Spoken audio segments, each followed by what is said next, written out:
Thank you, Mr. Chairman. As we debate what I agree is a very important piece of legislation, a piece of legislation, in my opinion, and many others would have very detrimental effects on our economy if it was implemented the way it's been drafted.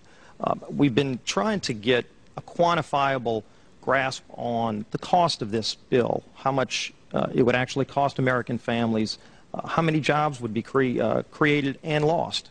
And number one, on the science side, we've had very divergent views. We've had dozens of experts come over the last few days and testify, giving very different opinions on the science. On the economics of it, we have not had the same kind of divergence. In fact, most economists and experts that have testified on the cost acknowledge, in fact, I'll refer to President Obama's own budget that was just passed 2 weeks ago. If you go to page 119 of the President's budget, he's anticipating generating $646 billion in new tax revenue from this bill. So clearly the President expects this bill to generate $646 billion in new taxes that even his own budget director has said would be passed on to consumers. Congressman, you began by denying that there is a consensus on the science.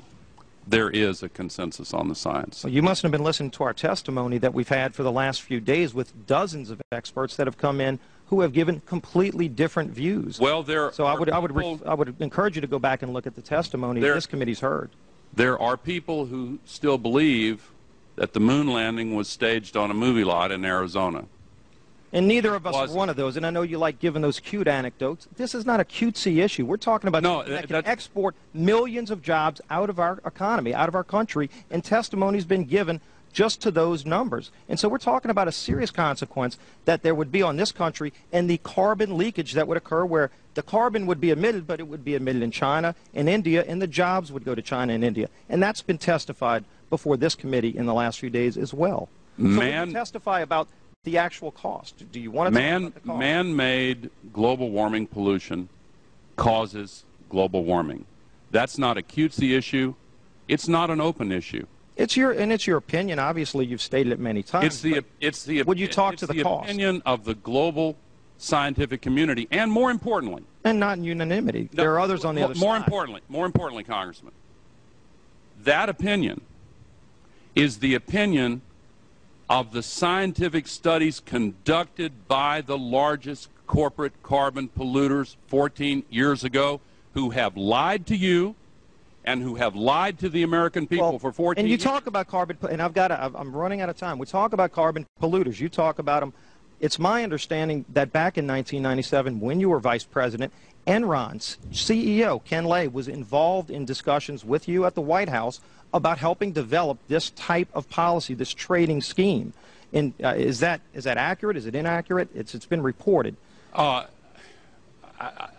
don't know, but I met with Ken Lay, as lots of people did, before anybody knew that he was a crook. Right, and clearly you can see why so many of us are concerned about this type of cap-and-trade energy tax that would be literally turning over this country's energy economy. I didn't know him well enough to call him Kenny Boy. Well, but you knew him well enough to help devise this trading scheme, and obviously we know what Enron and these big guys on Wall Street like Goldman Sachs, and I know you've got interest with Goldman Sachs. No. These people, well, that's been reported. Is that not accurate? No, I wish I did. With executives from you're partnered in companies with executives from Goldman Sachs. Well,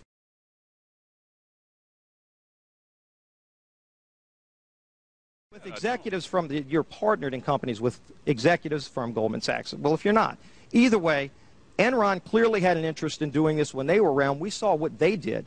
And when you see the types of people involved in wanting to set up this kind of scheme, you can see why so many of us are concerned about turning our energy economy over to a scheme that was devised by companies like Enron and some of these Wall Street firms that affect our financial economy. I don't really know if you want me to respond to that. I guess what you're trying to say, you're trying to I mean, clearly there will be big There's winners some and big kind of- losers. You're trying to say there's some kind of guilt by association? Is that Not association. I'm saying that there are going to be big winners and big losers in this bill, and that's been discussed by everybody talking. Big winners and big losers. But some of the big winners are some of the very financial experts that help destroy our financial marketplace. And I think that should be noted, that companies like Enron helped come up with this trading scheme that would be invoked in cap and trade. Enron didn't create this proposal in any way, shape, or form. Well, the details are not in this bill. That's a false accusation. The details are not in this bill, and I would suggest that they are.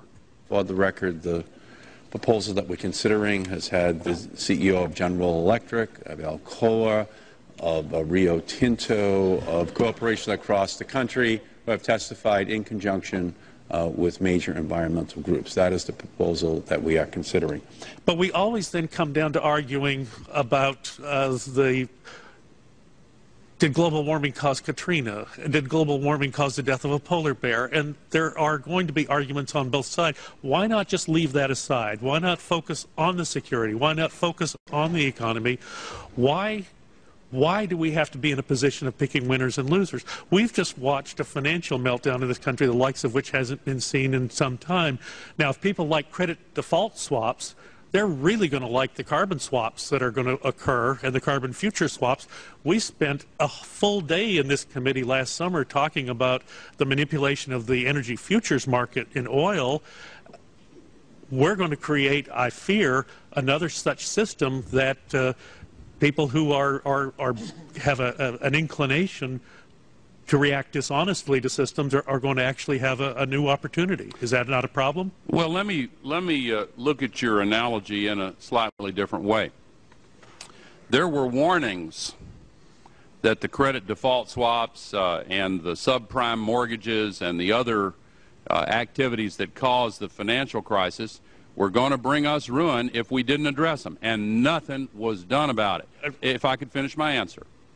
There are warnings now of a far worse catastrophe, and they're coming from a unified IPCC representing the global scientific community, and if nothing were to be done about it, the results would be far worse. Now, let's look at the subprime mortgages.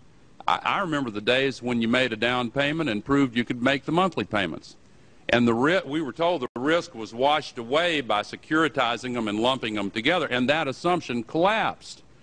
We now have several $1 trillion of subprime carbon assets whose value is based on an assumption that it's perfectly okay to put 70 million tons of that pollution up there every 24 hours. So the reason, in answering your first question, is why can't we ignore it? Because it's the biggest crisis we've ever faced. And no one who's come before this committee from a scientific basis can show us the smoking gun that mankind is causing this to happen. You can create relationships between the number of sunspots and the partisan makeup of the Senate. Anything can be proven if you're willing to take the time to have the numbers. Let me just go to another point, because it was a terribly important... Could I respond to that? No, I need to make this point. Dr. Apt, who was with us yesterday, and he said it so eloquently that we have to focus on reducing carbon dioxide rather than trying to pick winners and losers in this. If we will focus on what is the reasonable thing to do, whether we want to focus on security, whether we want to focus on the economy, or we can spend a lot more time arguing about the science of climate change. When we construct this bill, and Senator Warner said it so well, when we construct this bill, we have to have the flexibility that we give people credit for doing the energy efficiency things that we want them to do. We give people credit for creating the newer technologies that we want them to do, rather than us pick every jot and tittle of winners and losers in the bill, which is unfortunately the draft that we have in front of us.